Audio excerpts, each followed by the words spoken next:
What did you guys make of the game? Were you surprised at how dominant England were? Yes and no. I thought I expected more from Ireland. Well, you had Ireland down to win, didn't you? Or did you change it? I think it was my fat fingers that pressed the wrong button. Oh, I keep getting it wrong for some reason. I don't know why. You had Ireland. I had Ireland down to win 10 minutes before the game. I had Ireland by 3, and then I sat back in the chair with my coffee and thought, "How are Ireland going to win here?" I had to talk to myself and realise that this England team, we were in the World Cup final 3 games ago. 3 games ago, and you knew they were going to be motivated. So I changed it. I went England by 5. On the Guinness Match Point Predictor? I did. I changed it on the Guinness Match Point Predictor, and I put England by 5, and it was significantly more comfortable than even 5.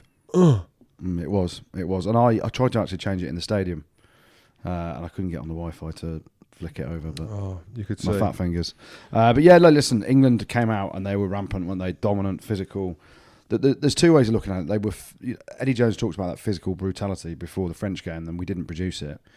We produced it on Sunday, didn't we? It was, Maro Itoje was unbelievable in terms of just nose factor at every breakdown, making Ireland commit 4 or 5 extra players to a breakdown just to smash him off the ball. Or they were raging with him as well. Yeah. You could see the players, him and James Ryan, going at it. Yeah, and I think when you look at it, there's a lot of frustration from both sets of players actually around how it was refereed at the breakdown, because it was an absolute battle at the breakdown, wasn't it? Well, I tweeted about it, and which I don't normally do, and I don't like opening people up. And I tweeted about Jaco Pijper's refereeing, and it was for both sides. I thought he was shocking. I'm sorry, Jaco, if you listen to it. And shocking is a horrible word.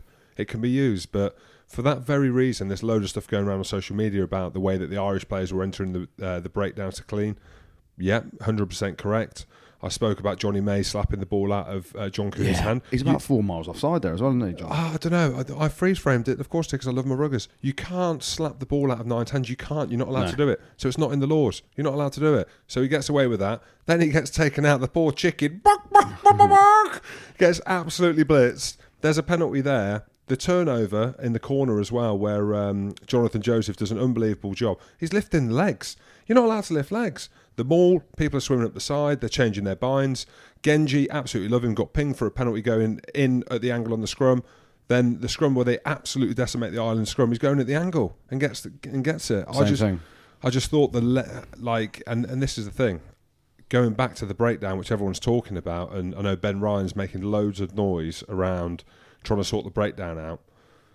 Mate, if you're the player, so if you're James Ryan and you're Devon Toner and whoever hitting breakdowns, and they're the visuals that are going around on social media today, of course you're going to enter the breakdown like that. In at the side, absolutely blitzing people, you're off your feet, because Jaco Pijper, mate, he just letting it go. Yeah, he just didn't referee it. And the offside lines, it wasn't a great game of rugby to watch, I don't think. And Ireland will probably look at it and go, the 2 tries England got in the first half were from absolute pressure from England, but they're 2 errors that they could not have done any worse with, could they? So Sexton's one,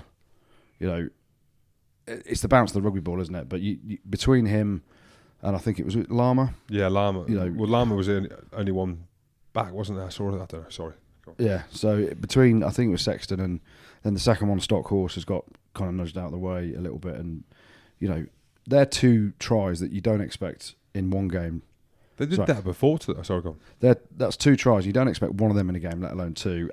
But it all came from England's pressure. Their kicking game, and we've bemoaned England's kicking game at times about kicking too much. They kicked a lot, but they kicked really accurately. Kicks behind were on the money. Youngsy was very good as well. Yeah, Youngsy played well. Under pressure. Yeah. But yeah, so England thoroughly deserved the victory. They were physical. The offside line, it wasn't an open game because of the way the referee refereed the breakdown, or didn't referee the breakdown, which slowed everything up, and it was carnage at every breakdown. And the offside lines, both teams, so far offside that you can't have an open game. England was so good at the breakdown. That guy, mainly Maro, being an absolute nose, which meant they had 14 of the players on their feet, or sometimes 13 because the tacklers are still in there. 1 at the back, they filled the front line, and Ireland just couldn't get their attacking game going at all, could they? Mr. JC's asked on Twitter, do you guys think it was a mistake to make Sexton Ireland captain? His level of performance seems to have dropped with the additional responsibility. Well, Jim, you were in we were in Dublin last week, and you were saying how great Sexton was. You backtracked from what you Mate, said originally. Of course. And when I was in Dublin, I said Ireland by 3, and it went down an absolute storm, and they got a big cheer. Look, you know my thoughts on Sexton. Love the bloke. I'm sure he knows me. I know him. He's been a world-class player for years. World Player of the Year, going over old ground. But if you're telling me that is the performance from him, and he'll be disappointed as well, but not just, the bounce of the ball and stuff like that, kicking off the tee, and it is horrible. Like, I'm sat here and I sound horrible, listen to myself, but not just as captain, but you fly half. You just need a little bit more, don't you? But he was on the back foot. There wasn't much go forward. Conor Murray's kicking from the box as well, which is normally world class. Wasn't quite on the money, and it's tough because that question that JC is asking, naturally a lot of people are going to ask that. But then you have to look at it, and who is there now? Ross Byrne comes on, but he comes on the wing, and Cooney comes on, makes a big difference. Goodey. He does. We don't want to keep jumping on our own bandwagon, but he did make a big difference. And also Caelan Doris was brilliant when he came on, but I don't know. Ireland look back to where they were at the World Cup, but England, like Andy Farrell said, England were just so good. What can you do when a team are that physical and you're getting away with murder at the breakdown? I think that's the key, isn't it?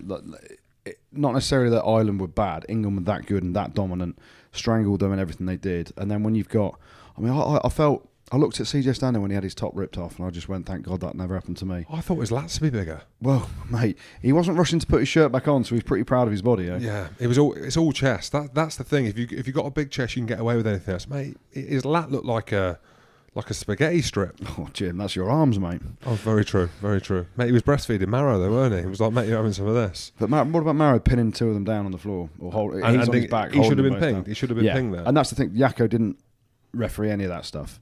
And so England played to the referee, which ultimately is to the laws of the game. And we were so dominant. Same one with Farrell and Stander as well. Farrell's on the deck, holding on to him like you wouldn't believe. And people thought that Stander punched him. He didn't. His open hand sort of tried to push him away. Still winded him probably. Oh, yeah.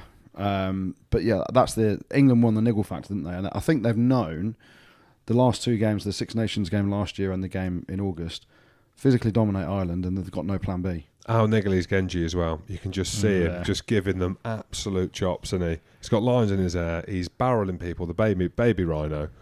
And Sinclair was good as well. He was doing that sort of stuff. Mate, it was a good day. Good day for England, to be fair.